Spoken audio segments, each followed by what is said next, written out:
तो ये गाड़ी है होंडा की एक्सब्लेड। आज हम जो आपको इन्फॉर्मेशन देने जा रहे हैं ये कम से कम आपका लाखों रुपए का इन्फॉर्मेशन है। ये अगर गलती आप करेंगे तो आपको इंजन में बहुत भारी नुकसान उठाना पड़ सकता है। ये गलती आप भी मत करिएगा।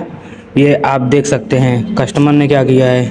ये इस पॉकेट की हालत देख रहे हैं, एकदम इस पॉकेट ख़त्म हो गई है। जब गाड़ी चलाने पर आवाज़ करने लगा, घर घर गाड़ी जगह पर से नहीं हिल रहा था, तब जाके कस्टमर ने इसको ला के चेंज करवाया है। ये बहुत गलत बात है। अगर इस यहाँ से चैन उतर जाता तो पल्ला तोड़ देता और इंजन खोलने के बाद कम से कम आपका मान के चलिए 4 से 5 हज़ार रुपये खर्चा आता। ये गलती आप भी मत करिएगा कभी। धन्यवाद। अगर वीडियो अच्छी लगे तो सब्सक्राइब करें, लाइक करें, शेयर करें। ऐसी वीडियो के लिए हमें फॉलो करें।